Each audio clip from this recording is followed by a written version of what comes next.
السلام عليكم. لا تنسوا الاعجاب بالفيديو والاشتراك في القناة تشجيعا لنا لنستمر بنشر المزيد ان شاء الله. بسم الله الرحمن الرحيم، والصلاة والسلام على أشرف المرسلين. نواصل مع الجزء الثاني من الموضوع الأول حول المراجعة تاع مادة التسوية المالي والمحاسبي تحضيرا لبكالوريا 2020. نشوف في الجزء الثاني مخصص حول تسوية المخزونات. قال لك: قدمت لك مؤسسة النور ذات الطابع التجاري والصناعي المعلومات التالية المتعلقة بمخزوناتها خلال سنة 2013. أعطانا أول شيء مخزون أول المدة في 1/1/2013. أعطانا البضاعة A 180,000، البضاعة B 2,800,000، التموينات R 50,000، المواد الأولية A 85,000، والمنتجات B 135,000 دينار جزائري. 2. مشتريات الفترة. أعطانا البضائع A 1,500,000. أعطانا كذلك التموينات الأخرى R قيمتها 250,000، التموينات R 10,000 دينار جزائري، المواد الأولية A 350,000 دينار جزائري، والمنتجات B 1,050,000. هذا مخزون أول المدة. أما مشتريات الفترة قلنا البضاعة A 1,500,000، التموينات R 85,000، المواد الأولية A 1,450,000، والمواد الأولية A 256,000. العمل المطلوب هو تسجيل قيود التسوية على المؤسسة القيام بها في 31/12/2013 ثم رحلها إلى الدفتر الكبير. هنا وش اللي عندنا نقوم بثلاث خطوات. هنا أول شيء نقوم بعملية إلغاء مخزون أول المدة، ترصيد أو معاينة مخزون نهاية المدة، وترصيد حساب المشتريات. هنا عندنا قيود. الطالب أو التلميذ لازم يكون يعرف القيود فقط وش اللي يحط فيهم المبالغ. هنا عندنا عملية تسجيل القيود فقط، لا توجد أي عملية حسابية. أول خطوة قلنا نقوم بإلغاء مخزون أول المدة. عندنا بضاعة A، بضاعة B، تموينات R، مواد أولية M، والمنتجات B.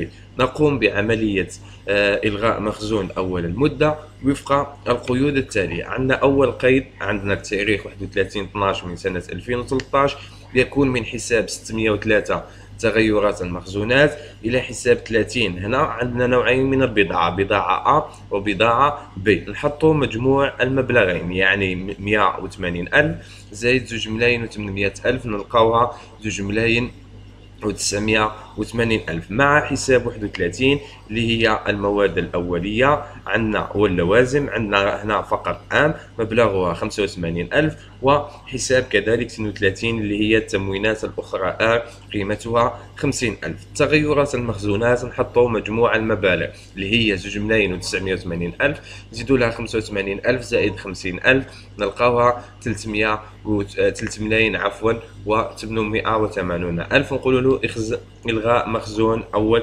المدة. نشوفوا المنتجات كيف نديروا لها عملية إلغاء مخزون المدة. يكون وفق القيد التالي: من حساب 724 تغيرات المخزونات من المنتجات إلى حساب 35 مخزونات المنتجات.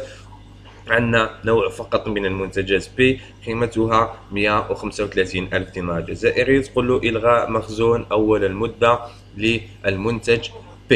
نجيو الخطوة الثانية هي معاينة مخزون ثاني المدة أو ترصيد المخزون النهائي. يعني هنا فقط مصطلحات فقط. أول خطوة ولا أول قيد يكون أول حاجة نحطوا التاريخ 31/12 من سنة 2013، يكون من حساب 30 مخزونات البضائع A و B، ونهزوا مجموع المبلغين اللي هو 1,500,000 عفوا مخزون 400,000 زائد 250,000 نلقاوها 650,000 مع حساب 31 المواد الأولية واللوازم عام قيمتها 350,000، وحساب 32 التموينات الأخرى قيمتها 10,000 إلى حساب 603 تغيرات المخزونات. ونحطوا مجموع المبالغ اللي هي 650,000 زائد 350,000 زائد 10,000 نلقاوها 1,010,000 دينار جزائري. وتقول له معاينة مخزون ثاني المدة. القيد الثاني ترصيد المخزون النهائي الخاص بالمنتوجات يكون من حساب 35 مخزونات المنتجات إلى حساب 724 تغيرات المخزونات من المنتجات. ونشوفوا عندنا منتج وحيد هو منتج بي قيمته 1,050,000 وتقول له معاينة مخزون ثاني المدة. آخر خطوة نقوم بها في تسوية المخزونات هي ترصيد حساب المشتريات. عندنا بضاعة A، عندنا تموينات A، عندنا مواد أولية M ومواد أولية L. تكون وفق القيد التالي: تكون من حساب 603 تغيرات المخزونات إلى حساب 380 مشتريات البضائع A. عندنا شينا بضائع A. عندنا المشتريات من المواد الأولية واللوازم عندنا نوعين M و L. نحطوا مجموع المبلغين 1,450,000 زائد 256,000 نلقاوها 1,706,000 مع حساب 382 اللي هي المشتريات من التموينات R أعطانا قيمتها 85,000. حساب 603 نحطوا مجموع المبالغ 1,500,000 زائد 1,706,000 زائد 85,000 نلقاوها 3,291,000 دينار جزائري. تقولوا ترصيد حساب 38 اللي هو حساب المشتريات. هذا فيما يخص الجزء الثاني تسوية المخزونات. نجيو هنا نشوفوا الجزء الثالث اللي هو عبارة عن حساب النتائج. قال لك المعلومات التالية مستخرجة من دفاتر مؤسسة درمان الإنتاجية لسنة 2013. أعطانا المبيعات من المنتجات اللي هي حساب 71 مليون دينار جزائري. الإنتاج المخزن حساب 72,100,500,000 دينار جزائري. المنتوجات العملياتية الأخرى اللي هي حساب 75,000 دينار جزائري. المشتريات المستهلكة حساب 60,584,500 دينار جزائري. الخدمات الخارجية حساب 61 والخدمات الخارجية الأخرى هنا أعطانا المجموع تاعهم 93,000. أعباء المستخدمين حساب 63 زائد الضرائب والرسوم والمدفوعات المماثلة حساب 64,113,500. أعباء المستخدمين اللي هي حساب 63 قلنا تساوي لنا 4 مرات الضرائب والرسوم اللي هي حساب 64. الأعباء العملياتية الأخرى حساب 65 قلنا تمثل 25% من المنتجات العملياتية الأخرى اللي هي حساب 75. الاسترجاعات المخصصات للائتلاكات والمؤونات وخسائر القيمة حساب 78 أعطانا قيمتها 65,000. الاسترجاعات عن خسائر القيمة والمؤونات حساب 78 65,000. عندنا كذلك النتيجة المالية تساوي لنا الأعباء المالية حساب 66 وتساوي لنا 0.5 من المنتوجات المالية حساب 76. عندنا الضريبة على النتائج 19% من النتيجة العادية قبل الضرائب. والعناصر الغير عادية أعباء ومنتوجات تساوي لنا 0. العمل المطلوب هو إعداد حسابات النتائج مع تبرير العمليات الحسابية. نجي ونشوفوا حل الجزء الثالث اللي هو عبارة حسابات النتائج حسب الطبيعة مع تبرير العمليات. هذا هو حسابات النتائج حسب الطبيعة، يعني شكل نموذجي. أنصح جميع التلاميذ يعني باش يخدموا بهذا النموذج. يعني إذا عناصر غير موجودة في المعطيات، يعني الشيء اللي ماشي محطوط في المعطيات نحطوه يساوي لنا الصفر ونخدمه عادي. نجيو أول حاجة نبداو مع حساب 70 المبيعات والمنتجات الملحقة CA. نشوفوا في المعلومات قلنا المبيعات من المنتجات حساب 70 تساوي لنا 1 مليون. نهزوها مباشرة ونحطوها في الجدول 1 مليون. عندنا الإنتاج المخزن هو حساب 72 أو المنتقص من المخزون أعطاه لنا 100,500 دينار جزائري. نحطوه مباشرة. فيما يخص حساب 73 وحساب 74 لم يعطى في المعطيات، إذا قيمتها معدومة. الإنتاج المثبت كذلك إعانات الاستغلال قيمتها معدومة. هنا نقدروا نحسبوا إنتاج السنة المالية اللي تساوي لنا حساب 70 زائد 72 زائد 73 زائد حساب 74 أي 1 مليون زائد 100,500. نلقاو إنتاج السنة المالية يساوي لنا 1,100,500 دينار جزائري. نواصلوا نشوفوا حساب 60 المشتريات المستهلكة. نروح نشوفوا في المعلومات قلنا المشتريات المستهلكة اللي هي حساب 60 عطانا قيمتها 584,500 دينار جزائري. نحطوها مباشرة في الجدول 584,500. فيما يخص حساب 61 و 62 عطانا القيمة المشتركة، يعني نحطوا قيمتها حساب 61 وحساب 62 قلنا في المعطيات تساوي لنا 93,000. هنا نقدروا نحسبوا استهلاك السنة المالية اللي تساوي لنا حساب 60 زائد حساب 61 زائد حساب 62. واش معناته؟ 584,500 زائد 93,000 نلقاو استهلاك السنة المالية يساوي لنا 677,500. نحسبوا هنا القيمة المضافة للاستغلال VA واش تساوي لنا؟ تساوي لنا إنتاج السنة المالية نطرحوا منه استهلاك السنة المالية، أي 1,100,500 نطرحوا منه 677,500 نلقاو القيمة المضافة للاستغلال VA تساوي لنا 424,000. نواصل الآن مع حساب 63 الأعباء المستخدمين وحساب 64 الضرائب والرسوم والمدفوعات المماثلة.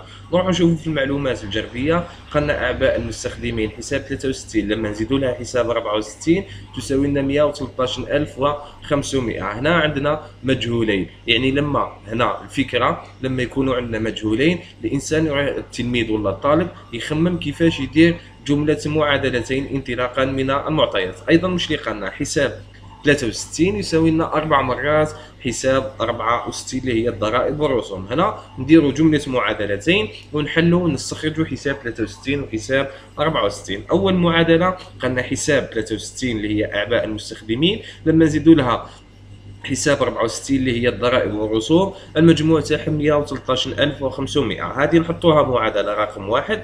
أما المعادلة الثانية قلنا الأعباء العملياتية الأعباء المستخدمين حساب 63 تساوي لنا 4 مرات حساب 64. نحطوها معادلة رقم 2 ونقول له بتعويض المعادلة 2 في واحد ماذا نجد؟ تولي لنا المعادلة بالشكل التالي: 4 حساب 64 زائد حساب 64 تساوي لنا 113,500. إذن هنا 5 حساب 64 يعني 4 في حساب 64 زائد حساب 64 تساوي لنا 5 حساب 64 تساوي لنا 113,500. حساب 64 يساوي لنا 113,500 قسمة 5 نلقاوها 22,700. نهزو حساب 64 نعوضوه في المعادلة الأولى أو الثانية باش نلقاو حساب 63. نعوضوه في المعادلة رقم 2. حساب 63 يساوي لنا 4 في حساب 64 اللي هو 22,700 نلقاوها 90,800. نهزو نعوضو في الجدول تاعنا أعباء المستخدمين لقينا قيمتها 22,700. حساب 64 الضرائب والرسوم والمدفوعات المماثلة لقينا قيمتها 90,800. هنا نقدروا نجبدوا إجمالي فائض الاستغلال يساوي لنا القيمة المضافة للاستغلال نطرحوا منها حساب 63 أعباء المستخدمين وكذلك نطرحوا منها حساب 64 الضرائب والرسوم والمدفوعات المماثلة نلقاو إجمالي فائض الاستغلال يساوي لنا 310,500.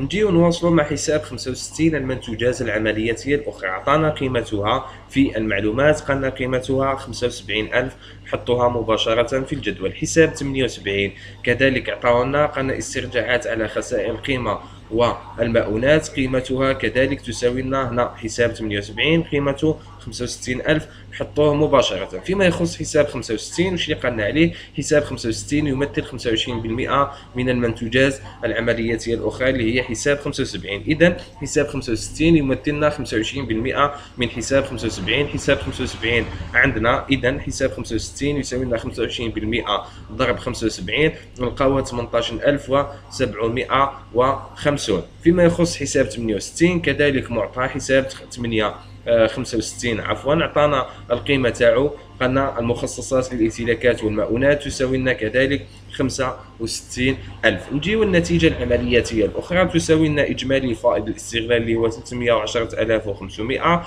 نزيدو له حساب 75 اللي هو 75,000 ونطرحوا منه حساب 65 اللي هي الأعباء العملياتية الأخرى 18750،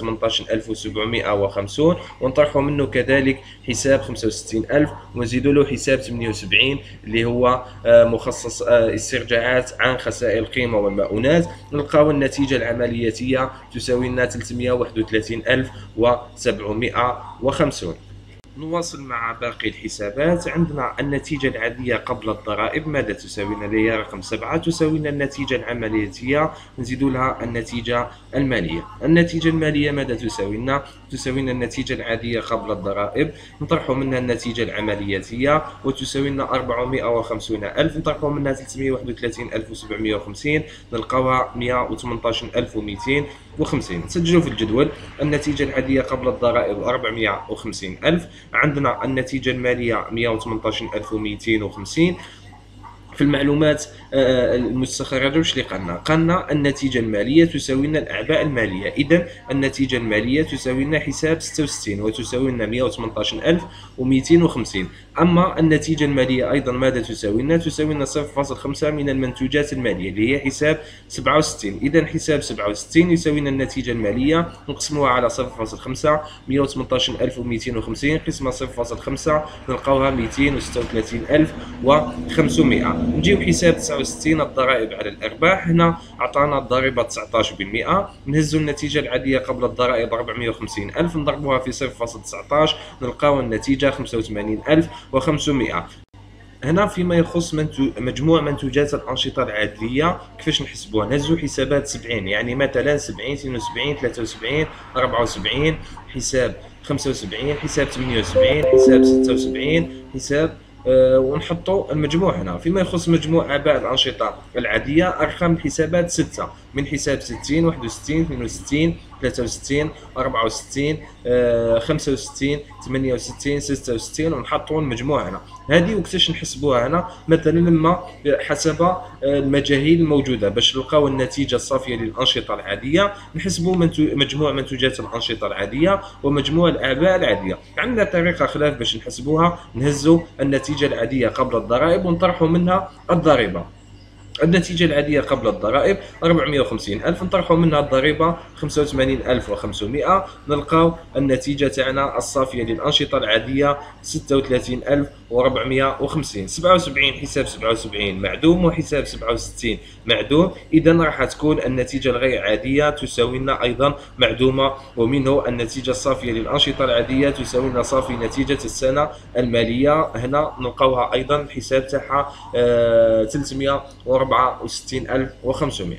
هنا نكون انتهينا من الموضوع المقترح الأول. هنا حبيت ناخذ هذا الموضوع يعني ما فيش مجاهيل كثيره وبسيط نوعا ما، يعني كل ما نتقدموا في المواضيع راح تزيد صعوبه التمارين. ان شاء الله يكون كل شيء مفهوم. اللي ما فهمش حاجه ولا بالو كشي غموض يترك لنا تعليق اسفل الفيديو، ونتلاقاو مع الموضوع الثاني ان شاء الله في الاسبوع المقبل. والسلام عليكم ورحمه الله تعالى وبركاته.